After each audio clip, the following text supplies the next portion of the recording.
Good morning प्यारे बच्चों। आइए आज हम लोग साइंस क्लासेस में इलेक्ट्रॉन भरने संबंधी जो नियम हैं, ऑर्बिटलों में इलेक्ट्रॉन कैसे भरते हैं, इसके संबंध में जो नियम हैं उन नियमों में से n+l नियम क्या है, इस नियम का प्रतिपादन अल्बर्ट आइंस्टीन ने आफबाउ नियम के आधार पर ही दिया है। आफबाउ नियम का ही दूसरा खंड इसको कहा जा सकता है। इस नियम में दो बिंदु हैं। पहला बिंदु है इलेक्ट्रॉन पहले उस ऑर्बिटल में भरते हैं जिनके लिए n+l का मान न्यूनतम होता है। इस तरह से ऊर्जा स्तरों का आपने बढ़ता हुआ क्रम देखा था। अब दूसरा व्यतिक्रम आपको देखने को मिला था 3p के बाद यहाँ 3d होना चाहिए, तो 4s बीच में आ गया है। यहाँ आप व्यतिक्रम देख रहे हैं, 1s है, 2s है, 2p है, क्रम से हैं। 3s 3p ये भी क्रम से हैं। अब यहाँ इसके बाद 3d आना चाहिए था, लेकिन ऐसा नहीं है।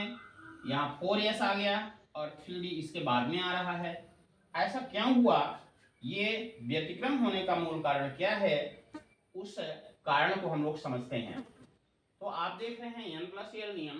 तो n+l नियम में पहला भाग कहता है कि जिसके लिए n+l का मान कम होगा वो ऑर्बिटल पहले भरेगा। ठीक है, जिसके लिए n+l का मान कम होगा वो पहले भरेगा, और जिसके लिए n+l का मान ज्यादा होगा वो बाद में भरेगा।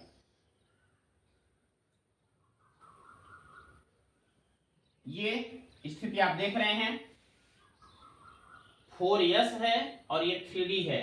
यहां पर आप देख रहे हैं 4s और 3d। ये एक चूंकि व्यतिक्रम है, इसमें ये प्रश्न उठता है कि पहले 3d क्यों नहीं आया, 4s पहले क्यों आ गया। तो इस नियम के कारण ऐसा हुआ है, क्योंकि ये नियम कहता है कि जिसके लिए n+l का मान कम होगा वो पहले आएगा और जिसके लिए ज्यादा होगा वो बाद में आएगा। तो n+l नियम ये वास्तव में क्वांटम संख्याएं 4 प्रकार की होती हैं, n, l, m और s। तो n तो हो गया, ये जो संख्याएं लिखी हैं ये n हो गया। जैसे आप 3d के लिए देख रहे हैं तो n बराबर 3 है, और 4s के लिए देख रहे हैं तो ये n बराबर 4 हो गया। और इस तरह से अब l आपको प्राप्त कहाँ होगा, तो ये l के मान लिखे हुए हैं, ये क्वांटम संख्याओं के माध्यम से प्राप्त होता है। s के लिए 0, p के लिए 1, d के लिए 2 और f के लिए l का जो मान होता है वो 3 होता है। तो 3d में आप देख रहे हैं कि n बराबर 3 और l बराबर, चूंकि d का मान 2 होता है तो ये 2 हो गया, और उनको जोड़ने पर n+l जो है 5 आ रहा है। इसी तरह से 4s में अगर हम देखते हैं तो n बराबर 4 हो गया, और इधर आप देख रहे हैं कि l बराबर 0 है। ऐसे कंडीशन में इनका योग करने पर आ रहा है n+l, है ना, 4 आ रहा है। तो ऊपर ये कह रहा है कि n+l का मान जिसके लिए न्यूनतम होगा वो पहले आएगा। तो आप देख रहे हैं कि 4s के लिए n+l का मान 4 है और 3d के लिए 5 है। तो न्यूनतम पहले और अधिकतम बाद में। तो न्यूनतम पहले अर्थात 4s पहले आएगा, ये देखिए 4s पहले आ गया, है ना, और 3d बाद में आएगा, क्योंकि इसके लिए n+l का मान ज्यादा है, ये 3d बाद में आ गया।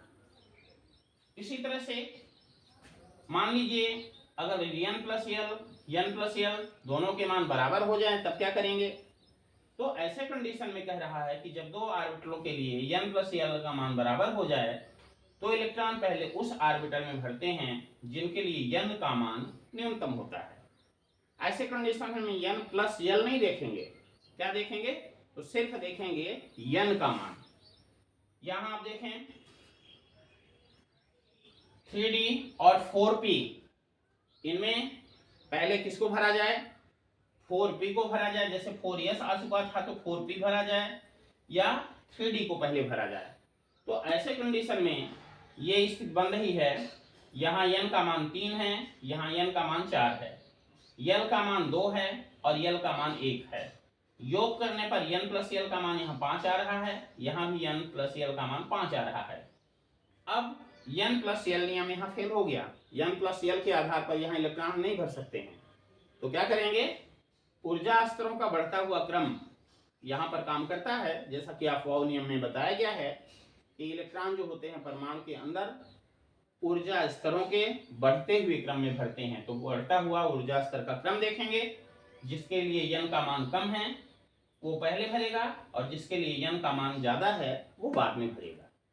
तो यहाँ पर अफवाह नियम ही पूरी तरह से चल रहा है, n+l नियम नहीं चल पा रहा है। जब दो ऑर्बिटलों के लिए n+l के मान बराबर हो गए तो केवल हमको n देखना है, n का मान कम तो उस ऑर्बिटल को पहले भरेंगे, और n का मान अगर ज्यादा हो जाता है तो उस कंडीशन में, है ना, बाद में उसको भरेंगे। यहाँ पर ये आप देख रहे हैं, ये 3D है, ये 4p है, n का मान इसके लिए 3 है, यहाँ 4 है। क्योंकि n+l जब निकालते हैं तो दोनों के लिए सेम आ जाता है 5-5, अतः हम सबसे पहले 3D को भरेंगे और इसके बाद 4s को भरेंगे। अब अफवाह नियम और ये n+l नियम, इन दोनों का समायोजन करके पूरा का पूरा इलेक्ट्रॉनिक विन्यास हम लोग बना सकते हैं। इसमें कहीं भी कोई दिक्कत आने वाली नहीं है। एक दो जगह कॉपर क्रोमियम जैसे तत्वों के लिए कक्षकों के स्थायित्व का नियम भी लगता है, वो चर्चा हम आगे के वीडियो में करेंगे। अभी तो आप n+l नियम और अफवाह नियम, इन दोनों को संबंध में अच्छी तरह से क्लियर हो जाएं। इलेक्ट्रॉन कब कहाँ भरेंगे ये आप समझ चुके हैं। धन्यवाद।